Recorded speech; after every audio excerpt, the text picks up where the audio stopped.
Salut à tous, Arnaud pour Geek & Vaps. Donc aujourd'hui, review de la V-Plume de chez Vaponly.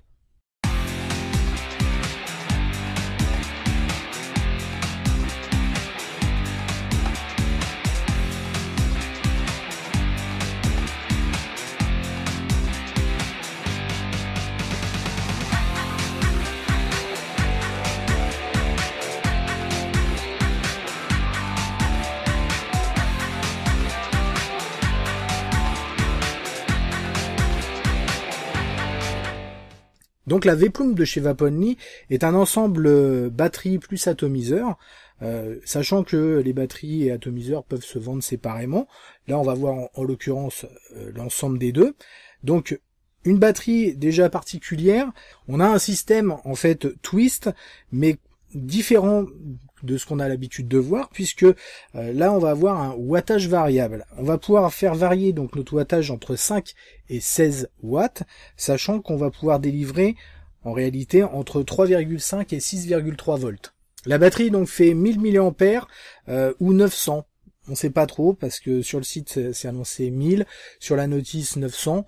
Donc bon, on va dire dans ces eaux-là.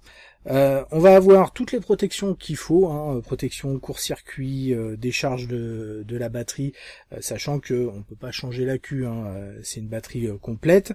Limite de résistance à 0,8 ohms, donc on peut pas non plus descendre trop bas, bien entendu. On a un cut-off à 10 secondes, c'est-à-dire que si vous appuyez plus de 10 secondes sur le fire, ça va se couper automatiquement. Et ensuite on a l'atomiseur, donc atomiseur avec des résistances type BVC, résistance fournie de 1,8 ohms et une contenance de 3 ml. Le tout fait 16,8 de diamètre pour une longueur totale, donc batterie plus atomiseur, de 17,28 cm. À savoir pour finir qu'on peut bien entendu retirer l'atomiseur et vous allez retrouver une connectique type Ego 510. Celle-ci me vient directement de chez Vaponly, donc merci à eux. Allez, tout de suite on va faire le tour du propriétaire. Donc notre V-Plume arrive dans un packaging assez léger, une sorte de blister en fait, qu'on va pouvoir carrément accrocher à des perches. On va l'ouvrir tout de suite. Donc on y découvre, bien entendu, notre V-Plume, qu'on voit directement, directement du blister. Et derrière, une sorte de carton, en fait, qui va renfermer quelques petites accessoires. On va y retrouver un chargeur USB et bien sûr une notice, donc chargeur classique, estampillé Vaponly, mais chargeur qu'on va retrouver un peu sur toutes les batteries Ego, et donc un manuel d'utilisation dépliable en anglais, bon mais rien de bien sorcier en fait à comprendre. Donc voici notre kit au complet, un look plutôt agréable dans l'ensemble, assez classique, j'ai envie de dire, on retrouve un peu tout ça habituellement. On va retirer l'atomiseur tout de suite pour se concentrer sur la batterie.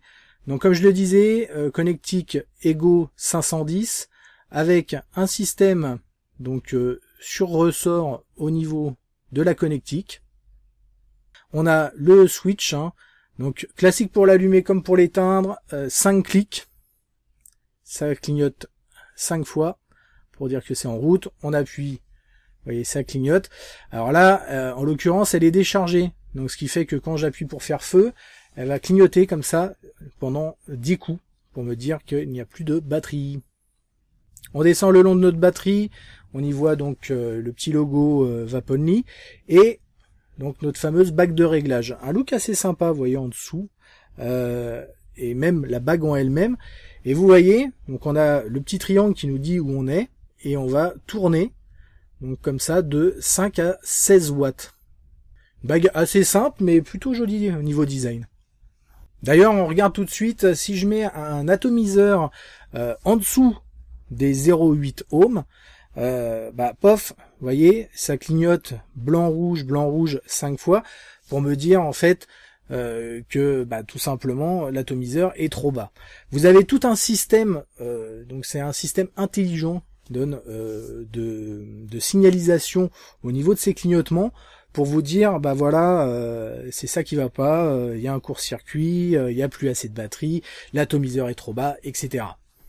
On va la mettre à côté, alors bon, elle fait plus de milliampères d'une Vision Spinner V2. Vous voyez, au niveau diamètre, on est à peu près pareil, pas loin. Par contre, en termes de hauteur, bah on est beaucoup plus petit. On va regarder l'atomiseur maintenant. Donc Drip Tip 510, alors ça c'est la petite surprise parce que la forme était un peu trompeuse, mais on a un Drip Tip 510, donc on va pouvoir mettre ce qu'on veut à la place. On va dévisser donc notre atomiseur classique, on a à l'intérieur donc l'emplacement pour le liquide, avec deux petites fenêtres assez sympas, hein. Alors, bon, au niveau look, hein, ça donne ce que ça donne. Au niveau de la base, donc une base très simple, hein, avec deux trous d'aération, donc on va avoir quelque chose de pas super aérien. Au niveau des résistances, c'est les résistances VR, je les avais déjà testées, ça marchait plutôt bien. C'est des résistances qui sont données pour résister justement jusqu'à 20 watts. Elles ont été testées jusqu'à 20 watts pour des 1,8 ohms, avec donc 4 trous pour l'arrivée de liquide.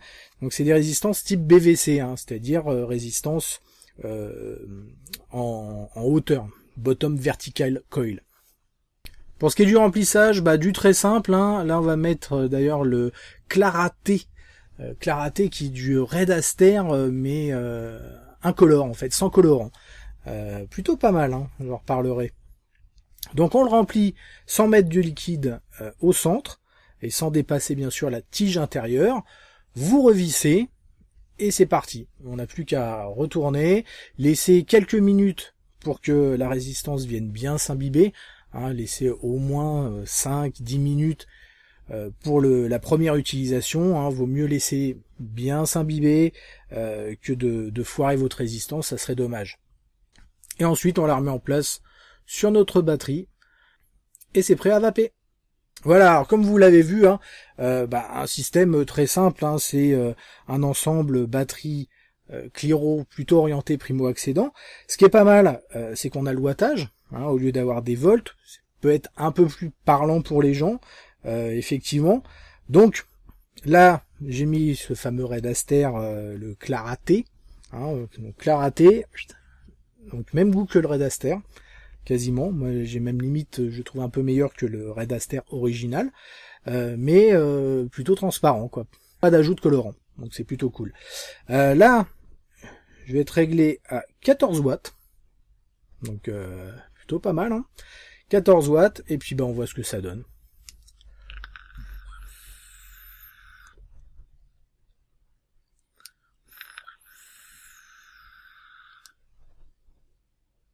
C'est plutôt pas mal, hein.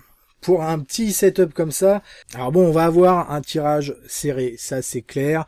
Vous avez deux petits trous d'à peine 1 mm, donc clairement vous n'allez pas avoir quelque chose d'aérien. C'est pas le but, c'est quelque chose qui va clairement plaire au primo-accédant, hein, bien entendu. C'est l'orientation de ce kit-là. Néanmoins, moi je trouve ça vraiment très plaisant. Alors c'est vrai que c'est trop serré pour moi, mais les sensations en tout cas sont là. À 14 watts, quand je vape ce Clarate, j'ai clairement des bonnes sensations de vape. Je suis pas là à me dire c'est complètement asthmatique, je suis pas du tout sur un même niveau que une Ego et un CE4. Rien à voir. De toute façon, le système des résistances VR que j'avais déjà testé, je les avais trouvées plutôt bonnes, hein, avec en termes de restitution des saveurs, etc. On est sur du BVC, hein. J'avais pas eu de soucis à l'utilisation. Là, c'est toujours le cas. Hein, ça n'a pas bougé. L'intérêt, c'est qu'on a des résistances en plus qui sont peu chères. Je me souviens plus du prix, mais on a vraiment un très bas prix, bon, un peu comme les résistances BVC de chez Aspire, hein. On est à peu près dans le même ordre. Alors sachant que le kit, alors je l'ai pas vu encore en boutique française, mais c'est un kit que j'ai vu, alors si en boutique française, en tout cas c'est un kit qui est vendu moins de 30 €. Moins de 30 €, l'atomiseur, plus la batterie, plus le chargeur, c'est plutôt pas mal. On a un prix vraiment accessible. Quelqu'un qui veut se lancer, c'est pas très cher. En termes d'autonomie aussi, on est plutôt pas mal. Alors j'ai tendance à vaper assez fort, hein, plutôt vers les 14-16 watts. Maintenant, si vous vapez plus, allez vers 12, sachant qu'à 12 c'est déjà pas mal, bah forcément on va avoir plus d'autonomie. Mais niveau autonomie, bah c'est pas dégueu. Alors j'ai pas fait de tableau, de courbe, etc. Mais au ressenti en tout cas, on sent bien la différence. Hein. Si je mets 14 ou 16 watts, je sens que à 16 watts, ça envoie plus, clairement. Donc le système doit bien fonctionner. En tout cas, les sensations sont bien là et c'est l'essentiel. Allez, on va tout de suite passer au plus et au moins. Les plus pour commencer. Clairement, qualité-prix, on a quelque chose de propre, nickel.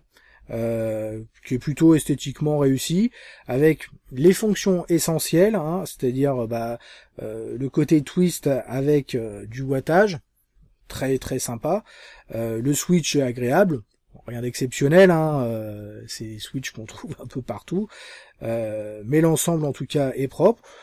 On a tout, hein, drip tip 510, ça c'est toujours agréable.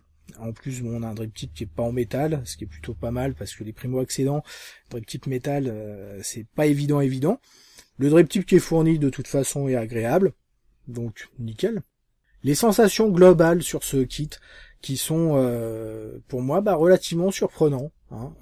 Honnêtement, j'aurais commencé la vape avec un truc comme ça, clairement ça aurait été mieux que ce que j'avais fait à l'époque, hein, même si j'ai commencé avec des cartouches, mais là c'est vrai que la qualité du rendu avec la simplicité d'utilisation, c'est clairement convaincant. Les moins maintenant, on est sur un système simple, hein, donc les moins il n'y a pas grand chose à lui reprocher. Qu'est-ce qu'on pourrait lui reprocher? À la rigueur, effectivement dans le kit vous n'avez pas de résistance supplémentaire, vous avez uniquement la résistance qui est fournie avec le Cliro. C'est vrai que ça aurait été pas mal d'avoir une ou deux résistances en plus.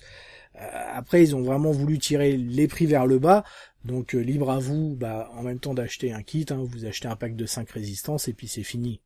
Bon, pareil, et là c'est vraiment du chipotage, c'est pas le but de ce système, un petit réglage d'airflow pour pouvoir avoir quelque chose d'un petit peu plus aérien. Je parle pas de quelque chose d'inhalation directe, mais un mini réglage aurait été sympa. Encore une fois, ça aurait augmenté le prix et c'était pas le but de ce kit. Donc en tout cas, un kit débutant très agréable pour les personnes qui veulent commencer la vape. Avec un kit comme ça, c'est clair qu'on n'est pas déçu. Je pense que c'est une bonne entrée en matière. Pareil, donc si vous êtes vapoteur confirmé et que vous voulez faire un cadeau pour que quelqu'un se lance dans la vape, alors c'est vrai, on parle e-stick mini, etc. Tout le monde sera pas forcément réceptif. Enfin, je parle de vraiment des personnes qui commencent à une box. Même si ça marche très bien, ils seront pas forcément réceptifs à ce type de matériel.